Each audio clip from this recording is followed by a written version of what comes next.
नमस्ते साथीहरु, आज फेरि आइपुग्यौं एउटा नयाँ रेसिपीको साथमा। आज हामीले चाहिँ मिठो मिठो चाम्रे, तातो चाम्रेको रेसिपी लिएर यहाँहरुमा आएका छौं। यो रेसिपी चाहिँ गुन्द्रुकको अचारसँग एकदमै मिठो हुन्छ र आज हामीले नुनिलो चाम्रे बनाउन गइरहेका छौं। ल सुरु गरौँ। चाहिने सामग्रीहरुबाट सबैभन्दा पहिले हामीले लिएछौं 1 कप बासमती चामल, अनि त्यसपछि हामी लिँदैछौं यो 1.5 ठुलो चम्चा चाहिँ घिउ, नुन स्वाद अनुसार। त्यसैगरी हामीले लिएका छौं यो मेथी यो ज्वानो, त्यसैगरी हामीले लिएछौं बेसार र अनि हामीले लिएका छौं यो मेथी। अब बनाउन सुरु गरौँ है त। सबैभन्दा पहिला चाहिँ चामल पखाल्छौं हामी। यसलाई चाहिँ राम्रोसँग पखाल्छौं। त्यसपछि एउटा कुकर बसाउँछौं। कुकर तातेपछि यसमा राख्छौं घिउ 1.5 ठुलो चम्चा। आज चाहिँ हामीले सजिलो गरी कुकरमा पकाउन गइरहेका छौं। यसलाई कराईमा पनि पकाउन त सकिन्छ, तर छिटो र सजिलोको लागि आज हामी कुकरमा पकाउँदै छौं। र यो घिउ तातेपछि हामीले राखेछौं मेथीको दाना 12-15 वटा।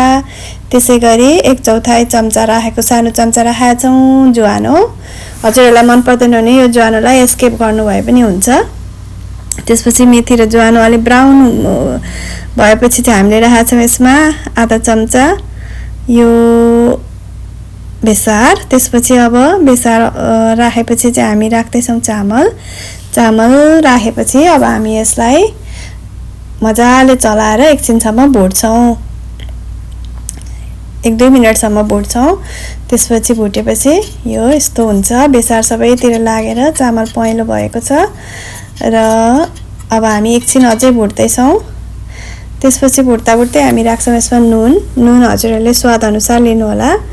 हामीले चाहिँ आधा चम्चा, सानो चम्चाको आधा चम्चा भन्दा अलिक कम नुन राखेका छौं। आफ्नो स्वाद अनुसार एडजस्ट गर्नु होला नुन चाहिँ। त्यसपछि हामी फेरि यसलाई चलाउँछौं एकपल्ट र अब पानीको पानी राख्दै छौं। पानी चाहिँ हामीले 1 कप राख्न खोजेको थियो, तर अलिक कम भएर 1.5 कप पानी राखेका छौं। 1 कप चामलमा हामीले 1.5 कप पानी राखेको हो। अनि त्यसपछि हामी चलाउँछौं। कसैले चाहिँ यो चाम्रे नुनिलो हुँदैन भन्नुहुन्छ, तर हाम्रोतिर चाहिँ यसरी नै नुनिलो चाम्रे नै बनाउने गरिएको छ। र पानी थप्दै छौं अब हामी 1.5 कप बनाउनलाई। त्यसपछि चाहिँ अब हामी यो प्रेसर कुकरलाई बन्द गर्छौं र यो प्रेसर कुकर बन्द गरेर 1 सिटी लागुन्जेल हामी यसलाई पकाउँछौं। मध्यम आँचमा 1 सिटी। अब हाम्रो सिटी लाग्न लागेको छ। 1 सिटी लाग्यो, हेर्नुहोस्। अब त्यसपछि हामीलाई यतिकै यो प्रेसर सबै जाउन्जेल यो कुकरलाई छोडिदिन्छौं। अनि त्यसपछि चाहिँ कुकर हामी खोल्दै छौं। प्रेसर गइसकेको छ। अब हेर्नुहोस् त हाम्रो मिठो तातो बाफुर्दै गरेको चाम्रे तयारी भइसकेको छ। अब हामी यसलाई चलाएर पनि देखाउन गइरहेका छौं। हेर्नुहोस् त मैले यसलाई चलाएको छु। मिठो मिठो चाम्रे तयार भएको छ, एकदम फोर्र परेको। र यसलाई चाहिँ गुन्द्रुकको अचारसँग, साँधेको गुन्द्रुकसँग असाध्यै मिठो हुन्छ। यदि हजुरहरुलाई साँधेको गुन्द्रुकको रेसिपी चाहिन्छ भने हामी अर्को भिडियो अवश्य नै बनाउने छौं, कमेन्टमा भन्नु होला। अब हामी यसलाई पस्किन गइरहेका छौं। यसरी यो झर्के थाल अथवा चरसको थालमा चाहिँ एकदमै राम्रो गरी राम्रो देखिन्छ।